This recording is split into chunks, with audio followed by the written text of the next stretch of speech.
한국경제TV 생생한 실전 투자 정보 와우퀴즈. 월 5,000원 커피값으로 투자 정보가 내 손 안에 배달됩니다. 와우킥 N에서 만나요. 네, 11월 27일 목요일입니다. 아시아 시황 함께 확인해 보시죠. 오늘 아시아 증시 나란히 상승세를 불어오고 있습니다. 미 기술주 강세 힘입어 한국 증시 반등을 필두로 일제히 모두 빨간불을 켜내고 있는데요. 최근 중국과 일본은 다카이치 총리의 대만 발언 이후 갈등이 계속되고 있습니다.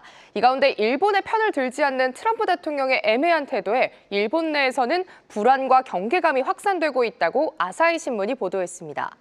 이런 국제 정세와 다르게 도쿄 거래소는 어제 이어서 연일 강세 흐름입니다. 기술주 반등이 이어지는 만큼 지도 탄력적인데요. 이 시각 현재 1.2%대 상승세 보여주고 있습니다. 대만은 4거래일 연속 견조한 흐름 보여주고 있습니다. 오늘 오후장에서도 이 시각 현재도 0.6% 상승하면서 17,519선 지나가고 있습니다.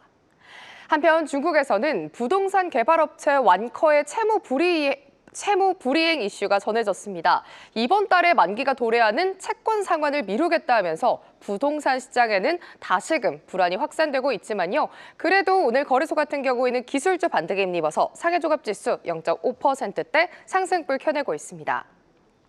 오늘 아시아 시장에서 가장 눈에 띄는 흐름은요. 바로 중국과 일본의 10년물 국채금리 역전 이슈입니다. 앞서 30년물 금리에 이어서 10년물 역시도 뒤집히면서 시장에서는 격세지감이라는 말까지 나왔는데요. 오늘 이슈 브리핑에선 금리가 왜 이렇게 오른 건지 또 어떤 영향이 있는지 살펴보겠습니다. 금리 역전의 배경으로는 크게 부진한 중국 그리고 성장하는 일본으로 정리해 볼 수 있겠습니다.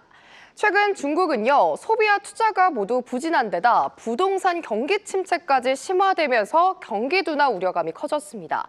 여기에 물가지표까지 떨어지면서 디플레 가능성도 제기되고 있죠.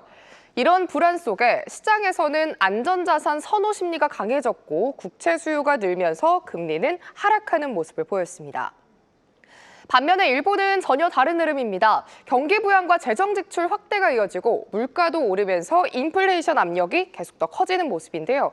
이 영향과 함께 일본의 장기 금리는 최근에 2008년 이래 최고치를 경신하기도 했습니다. 시장에서는 일본이 오랜 디플레이션에서 벗어나는 것 아니냐는 이런 정상화 기대감까지 반영되면서 일본이 중국의 10년물 금리를 추월했습니다. 이번 중일 국채금리 역전은 한국에도 중요한 신호를 던집니다. 우선 금리 흐름인데요.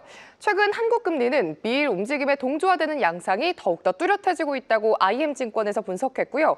특히 원엔 환율과 코스피 니케이 지수 간 연동성이 최근 들어 높아지고 있다고 진단했습니다. 이 밖에 중국의 경기 둔화가 이어지면서 대중 수출 회복이 지연될 수 있다는 지적도 나왔는데요. 하지만 자금 흐름에서는 기회도 있습니다.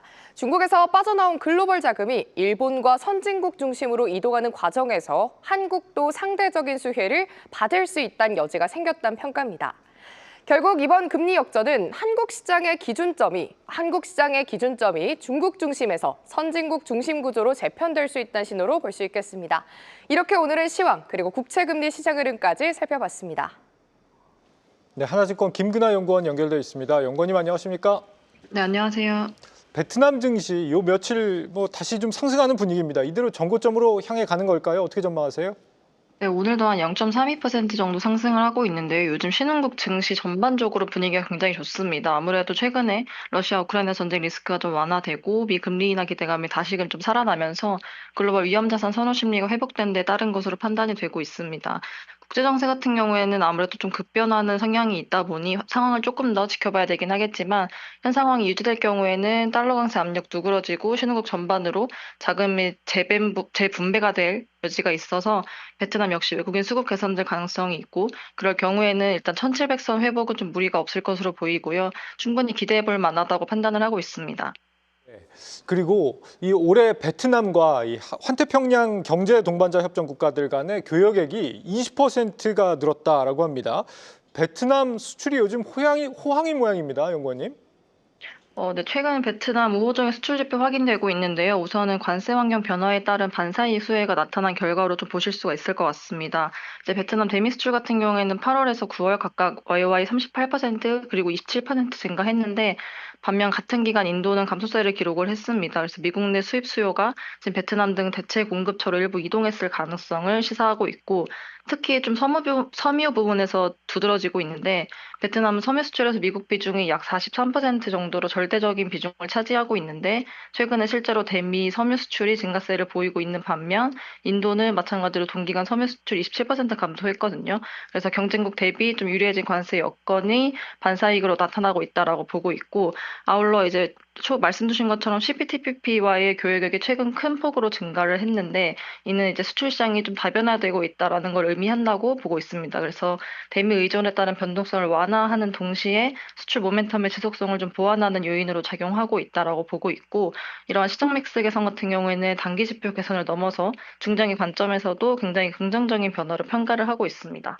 예, 연구원님 오늘도 말씀 잘 들었습니다. 감사합니다. 네, 감사합니다.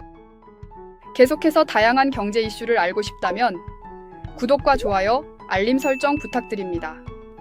AI 캐스터 권미정이었습니다.